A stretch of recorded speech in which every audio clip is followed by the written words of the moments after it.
Okay, so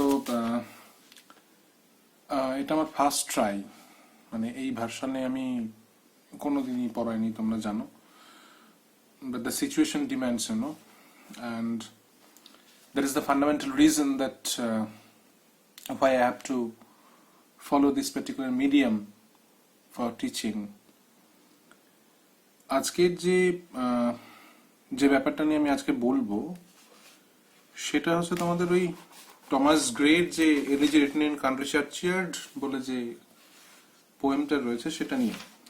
But before going to that, we need to know something about the basic structure of pre-romantics, the structure of pre-romantics.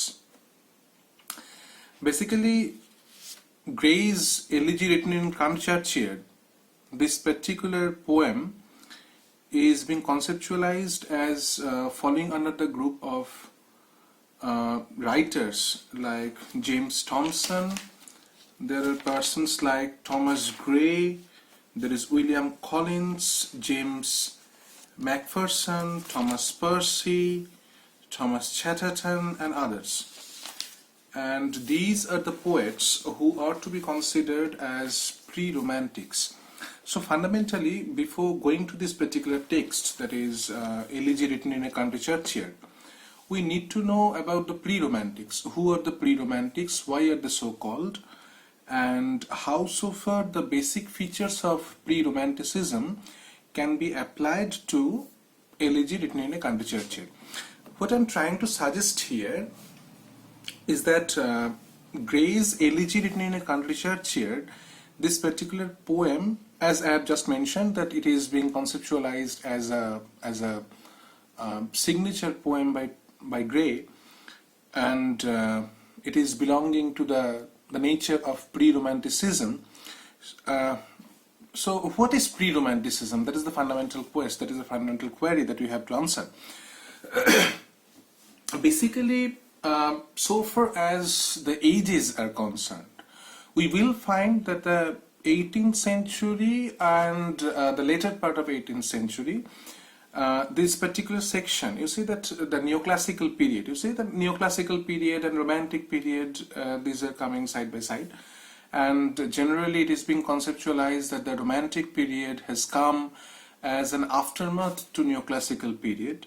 And somehow there are some observations regarding the basic difference between the neoclassical period and romantic period, and the question certainly arises whether these are the revival or revolt. So these questions must have to be answered.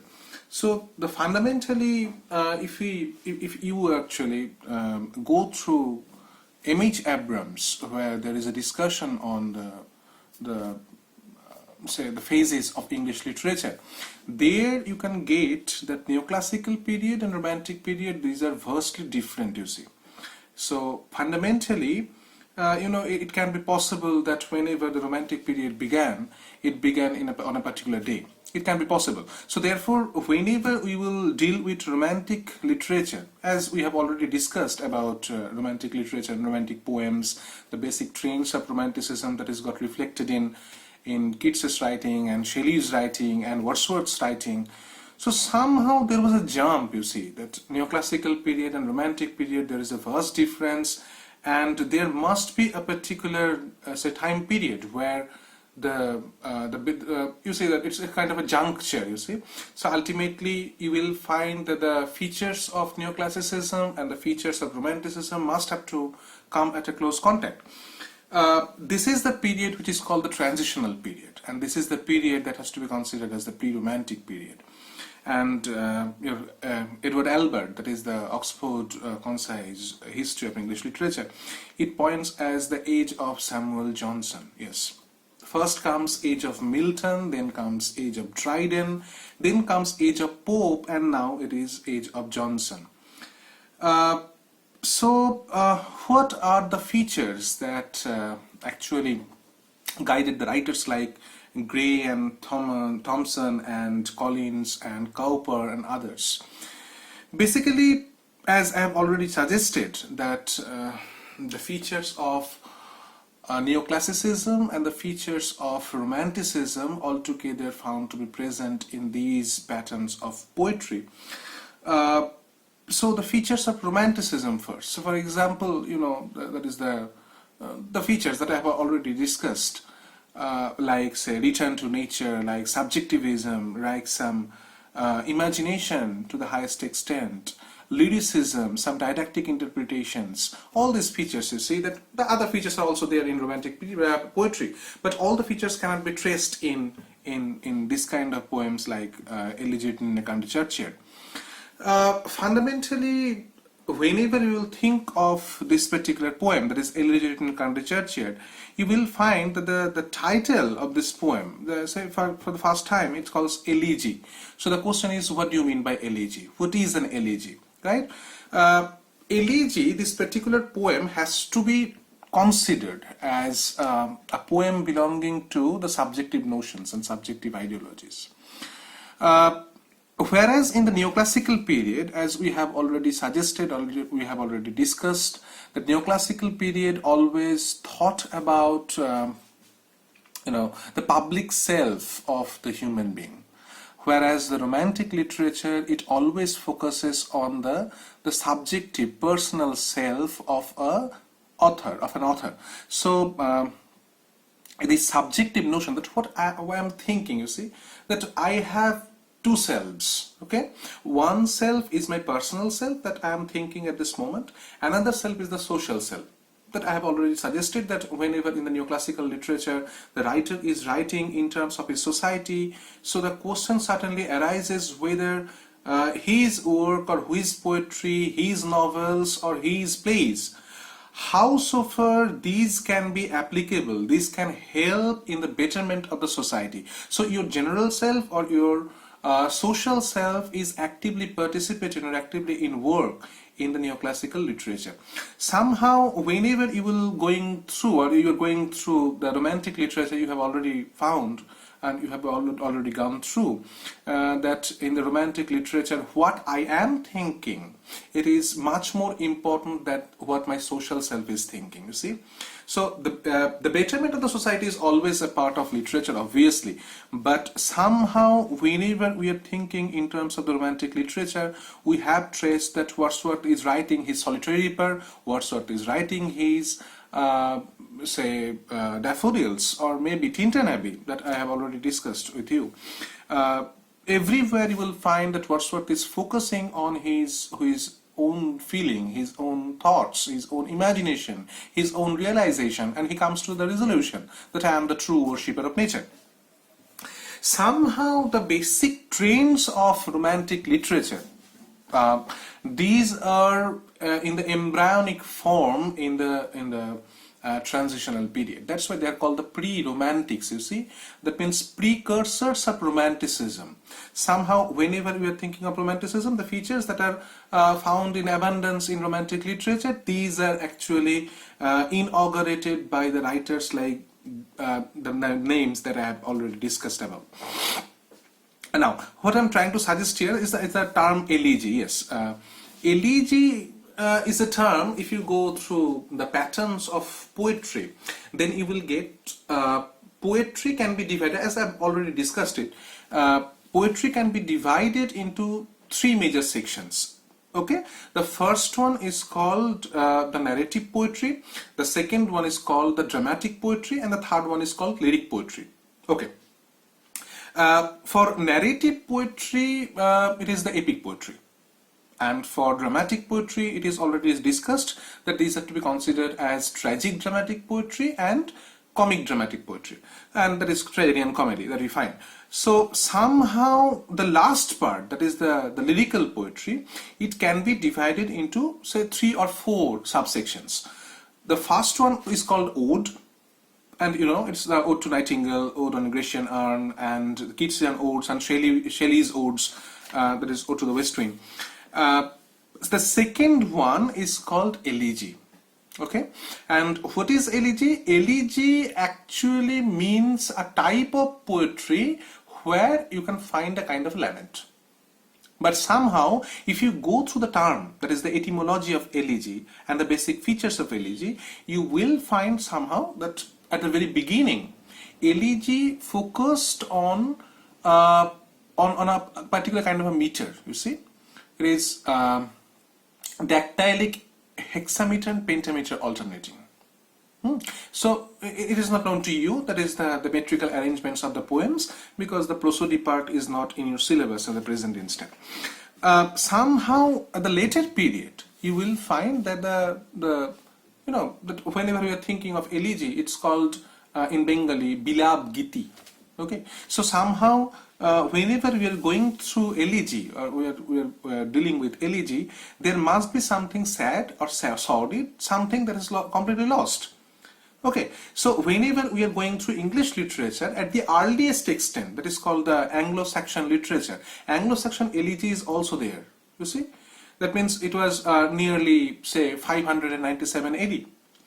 So elegy in its present instant, or in its present condition, we find that, but the term elegy refers to, number one, the pattern of poem that discusses on some lament, some loss, or everything. And somehow, whenever you were discussing about the loss, whenever you were discussing about the lament, so it cannot be possible that you are thinking in terms of your social self only, right?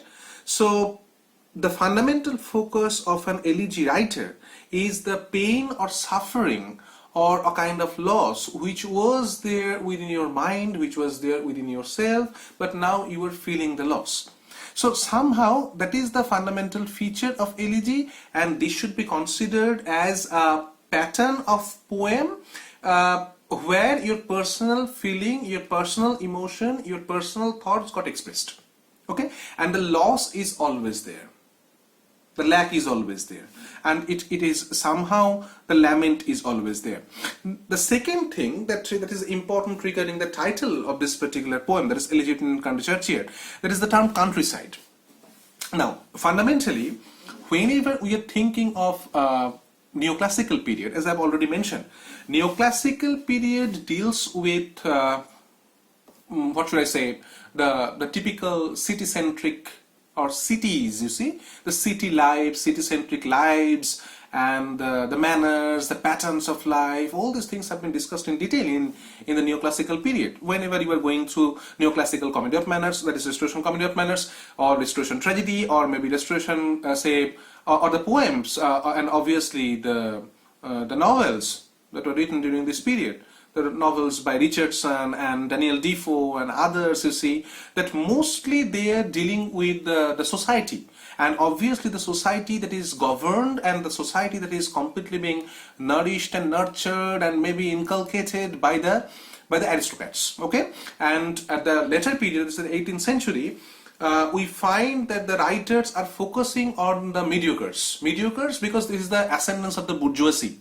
It is the bourgeois middle class which is gradually becoming more powerful, because they are exploring to the other countries, they are gathering money, and the money gives them power, and they are becoming the powerful personalities of the House of Commons. So 18th century society is dealing with the House of Commons. They are becoming powerful over the House of Lords. So somehow this ascendance of bourgeoisie, or the rise of bourgeoisie, or how a person becoming financially more superior than the House of Lords, or the Lords in general, that is at the fundamental focus of the 18th century. So fundamentally what I'm trying to suggest here, that mostly the neoclassical period writer, the neoclassical authors, they are focusing on the city lives, obviously. The people who are gradually becoming more powerful, the people who are earning money and becoming powerful, the people who are overpowering the typical aristocrats during this time. So if you make a study, make a comparative analysis between the neoclassical poetry and romantic poetry, you will find the romantic poets are deliberately focusing on the humble and rustic life. It is already being discussed while I was going with Wordsworth's Tintern Abbey. I have already mentioned about Preface to Lyrical Valors, and there Wordsworth, Preface to Lyrical Valors, you know that this is the particular work where Wordsworth is mentioning that the true subject of my poetry will be the humble and rustic life. And the language I will use, it is the language really used by men, or really spoken by men, because these are somehow very near to hearts. Okay, whereas the people in belonging to the cities, they are mostly artificial. They are using the artificial language that is not to be considered their mind. So all these things have been discussed in detail. What I'm trying to suggest here, you see, that the primary focus of the Romantic artists is to represent the society, the people probably, which were considered to be marginalized in the neoclassical literature.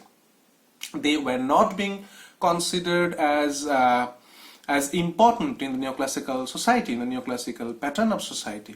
Somehow that particular thing has been completely negated by the neoclassical artists, and the Romantic artists always thought about them. So that is the thing that the transitional writers like Gray, you see, what is the title of the poem? As I mentioned, is Elegy written in a country churchyard. So it is the countryside that is at the fundamental focus. I'm actually focusing on this particular term, country churchyard. So somehow, whenever you are thinking of a country churchyard, it is altogether different from Vatican cities and other places where you can find the churches, or maybe it is what should I say, the York, or maybe Canterbury, or the big churches. You see, it is a country churchyard, a simple country churchyard, and that particular thing must not have to be found in the neoclassical literature, obviously. So there is a shift, you see, as I've already suggested, that in the Romantic literature we can find that the lower things, you see, the already considered as belonging to the lower category, belonging to the lower regime, they have been taken to the forefront, and the Romantic artists are dealing with them. Somehow this particular tendency of taking the marginalized out, okay, to the forefront, that is, you are what is hidden in neoclassical period, you are taking them out and you are using them in the Romantic literature. Somehow the writers like Gray and Burns and Collins and Thompson and Cowper, these are the authors who are deliberately introducing some romantic traits and tendencies in the pattern of their writing. Somehow they are deliberately negating the neoclassical trends and tendencies of writing poetry. Somehow they are inaugurating the patterns of writing poetry that were mastered by William Wordsworth, John Keats, Shelley, Byron, Coleridge and others. That is the fundamental thing. That's why it's an elegy, as it is belonging to the subject matter, you see, as I'm already suggested here. That's why there is a reference to the countryside, which is completely negated, which is completely opposes to some extent by the neoclassical authors, and which were mastered by the Romantic authors. That's why the country churchyard is at the focus. Why? Because the country churchyard is a particular place probably where you cannot find anything positive there. Positive in the sense that you cannot find so far as the bourgeoisie or the rise of the bourgeoisie or the economic individualism is concerned, so far as the betterment of the society, and obviously the other things with the help of which you can find that the society comes to the forefront and getting its power, monetary power, political power, all these things have been completely negated by them, and somehow the country churchyard is the alternative portrayal of something, you see, that is completely negated by the neoclassicals, that is obviously adored by the Romantics, and it was inaugurated by the transitional writers like Gray and others. So that is the fundamental focus. What I'm trying to suggest at the very beginning, probably it is better for you to study the transitional poetry from any history book, okay, regarding say Thompson, regarding Cowper, regarding Gray, regarding Burns and others. Okay, try to do that.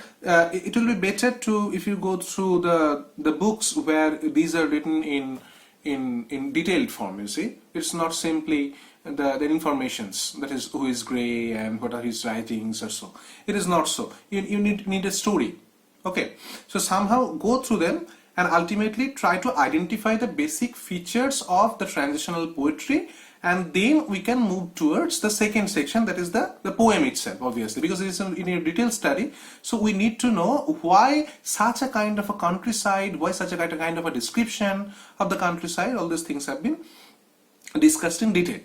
Okay, it's the first section, is the introductory section regarding the significance of the title, what it signifies. Obviously, this will be discussed in detail when we are thinking in terms of when we are going through the text, obviously. Yes, so it is the first chunk that I am trying to stop here, and then I will move to the text of the poetry. Okay.